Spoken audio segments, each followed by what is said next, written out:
Halo guys, balik lagi sama gue Ihsan Zulfikar. Di video kali ini akan gue bahas iPhone 12 Pro di tahun 2024. Apakah iPhone 12 Pro termasuk iPhone yang tanggung untuk dibeli? Mari kita bahas aja langsung, gak usah berlama-lama lagi. Simak video ini hingga selesai, langsung aja check this out.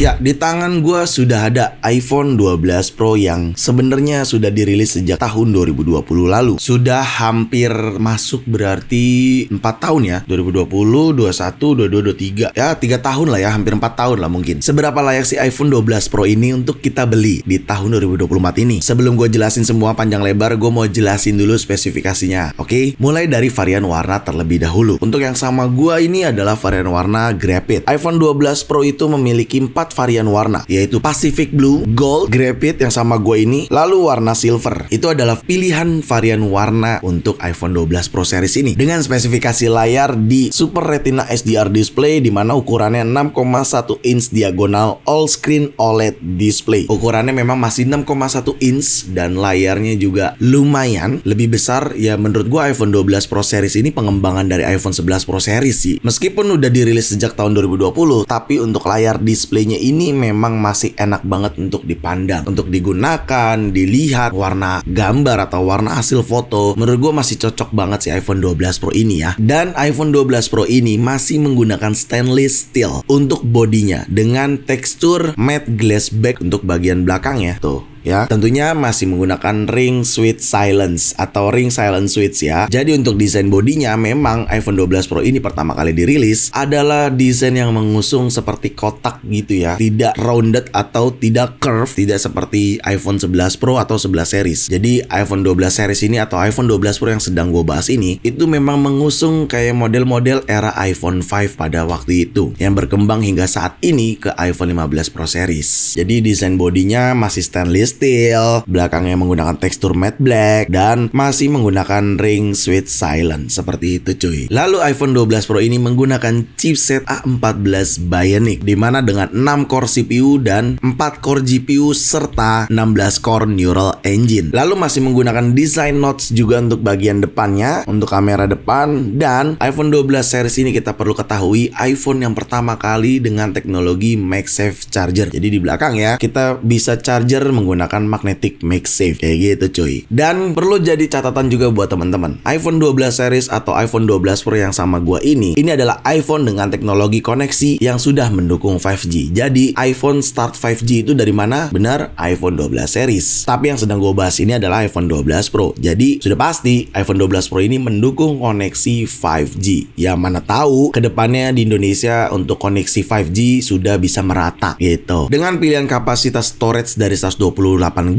256GB, dan 512GB, menurut gue itu masih cukup banget ya buat teman-teman gunakan dalam kegiatan sehari-harinya. Mau yang sekolah, kuliah, kerja, iPhone 12 Pro ini masih cukup banget dengan storage yang ada. Tapi kalau yang sama gue ini, storage-nya ada di 256GB storage-nya. Jadi untuk storage kayaknya balik ke masing-masing penggunaan ya. Kalian perlunya yang mana? Kalau kalian perlunya 128GB saja sudah cukup, ya nggak apa-apa, itu hak kalian gitu. Lalu iPhone 12 Pro ini dibekali dengan kapasitas RAM atau memori di 6GB RAM memori. Kalau untuk kapasitas baterainya ada di 2815 mAh. Gua rasa udah cukup lah ya 2815 mAh ukuran baterai atau kapasitas baterainya. Tapi ya memang kita tahu kelemahan iPhone masih di baterai sih kalau menurut gue pribadi ya. Mau lini apapun ya, mau lini iPhone 15, 14 masih menjadi salah satu kekurangan produk iPhone menurut gua. Tapi sejauh ini sih gua nggak terganggu ya, karena gua ngerasa di iPhone 15 Pro gua, di 13 Pro gua juga untuk baterai sampai saat ini sih aman-aman aja gitu. Lalu iPhone 12 Pro ini apakah akan mendukung updatean iOS selanjutnya? Gua rasa iPhone 12 Pro ini akan mendukung iOS 18 yang akan hadir nanti di Worldwide Developer Conference atau diperkenalkan pada event Worldwide Developer Conference oleh Apple. Menurut gua sih seperti itu. Dan menurut gua akan mendukung updatean iOS hingga 2-3 tahun yang akan datang. Mungkin 2 tahun kali ya, 2 tahun lagi lah. Jadi kalian bisa banget kalau yang baru mau punya iPhone atau mau upgrade iPhone yang tadinya dari iPhone X atau iPhone 8 mau beli 12 Pro, tenang, jangan khawatir. Untuk dukungan updatean iOS-nya ini menurut gua bisa sampai 2 tahunan. Dan terbukti di sini kalian bisa lihat ini adalah iOS paling terbaru, iOS 17.4.1 yang digunakan di iPhone 12 Pro ini. Jadi pastinya masih akan kebagian mungkin sampai iOS 19. Mungkin ya, nggak tahu juga. Kita lihat nanti ke depannya. Tapi prediksi gua sih bisalah 2 tahun ke depan gitu. Oke, sekarang kita bahas ke kamera. Nah, untuk kamera belakangnya ini masih menggunakan spesifikasi 12 megapiksel. Baik main kamera, ultrawide kamera, atau telefoto kamera sekalipun masih menggunakan spesifikasi 12 megapiksel. Meskipun 12 megapiksel, hasil fotonya masih cukup bagus banget menurut gua. Kalian bisa lihat sendiri di sini, hasil fotonya masih oke lah menurut gua. Bahkan fitur portrait mode-nya juga masih enak banget hasil fotonya. Tapi ya namanya juga iPhone keluaran 2020, nggak bisa kita bandingkan sama iPhone 15 Pro dong ya, kejauhan.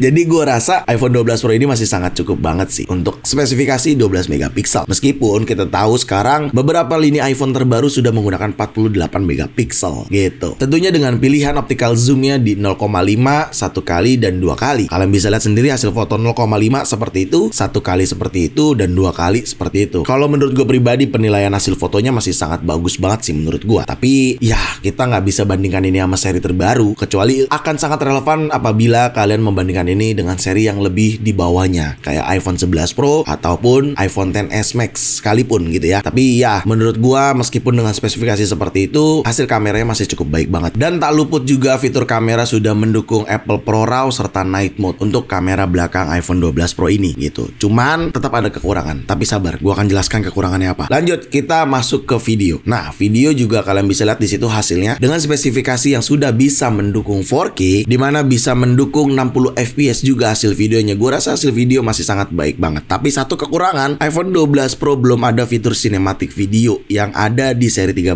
hingga paling terbaru. Cukup jadi pertimbangan buat teman-teman yang pengen beli iPhone 12 Pro apabila pengen punya fitur cinematic video yang nggak ada di seri 12 Pro atau 12 seri sekalipun, karena cinematic video ada di 13 seri hingga paling terbaru. Tapi meskipun itu adalah salah satu kekurangan dari iPhone 12 Pro, tidak membuat iPhone 12 Pro ini jadi buruk hasil videonya. Masih sangat bagus banget buat lo semua, apalagi teman-teman konten kreator yang nonton video ini. Kalau kalian mau bikin video TikTok, Reels, apapun itu, gue rasa masih sangat cukup banget iPhone 12 Pro untuk kalian gunakan sehari-hari. Hasil videonya masih baik, hasil fotonya juga masih cukup lah. Menurut gue sih gitu ya. Lalu kita bahas ke kamera depan. Nah, kamera depannya ini sudah dibekali dengan true depth kamera dan 12 megapiksel untuk kapasitas spesifikasinya. Ya, kalian bisa lihat sendiri di sini. Untuk hasil foto selfie-nya menurut gue masih sangat baik banget ya. Masih cukup lah dengan karakter iPhone yang sudah dirilis sejak tahun 2020. Gue rasa masih sangat cukup baik banget sih untuk kamera depannya. Dan tentunya kamera depan juga sudah mendukung foto portrait mode. Jadi kalau kalian mau ambil foto selfie dengan background blur atau backgroundnya bokeh kayak gini, nah ya kalian sudah bisa gunakan itu di iPhone 12 Pro kayak gitu. Lalu satu lagi kekurangannya, iPhone 12 Pro ini belum adanya ProMotion atau refresh rate 120Hz seperti iPhone 13 Pro, 14 Pro hingga paling terbaru. Jadi untuk layar belum mendukung ProMotion 120Hz seperti itu cuy. Dan juga colokan chargernya masih menggunakan port Lightning, belum USB-C. Ya iyalah, di era 2020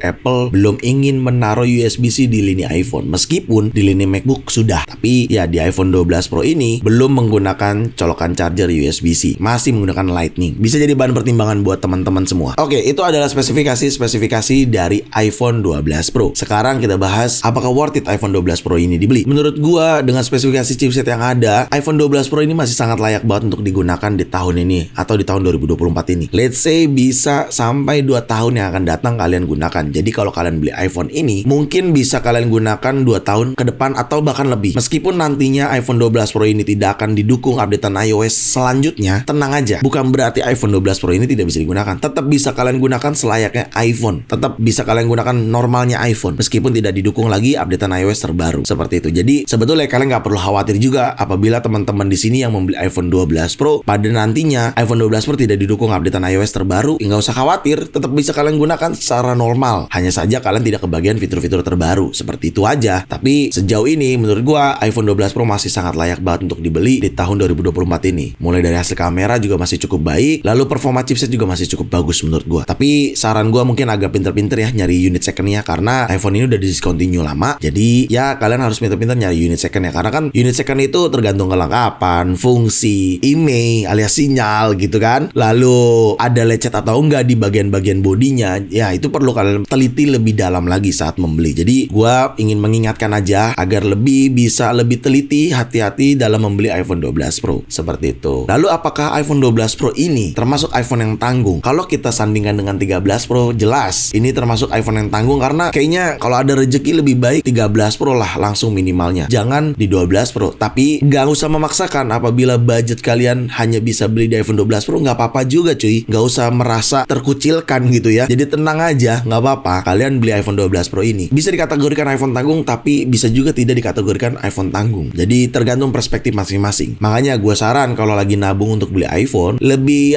lebih sabar-sabar, lebih tenang. Jangan langsung buru-buru, jangan langsung beli gitu ya. Jangan, lebih kalem lagi, lebih pelajarin lagi agar kalian puas membelinya gitu ya. Kalian puas, kalian dapatkan produknya gitu. Tapi untuk perbandingan iPhone 12 Pro dengan 13 Pro mungkin di next video aja gue akan bahas. Oke, itu aja mungkin dari gue, sudut pandang yang ingin gue kasih tahu ke teman-teman yang lagi pengen beli iPhone atau upgrade iPhone ke iPhone 12 Pro. Semoga sangat bermanfaat dengan adanya video ini. Jadi segitu aja video kali ini. Semoga sangat bermanfaat buat teman-teman semua. Jangan lupa untuk like video ini, share video ini ke sosial media kalian, ke grup WhatsApp, ke grup TikTok, ke grup apapun. Kalian share aja sebanyak-banyaknya dan pastikan kalian mendukung channel ini dengan cara mensubscribe channel ini. So, see you next video. Bye-bye.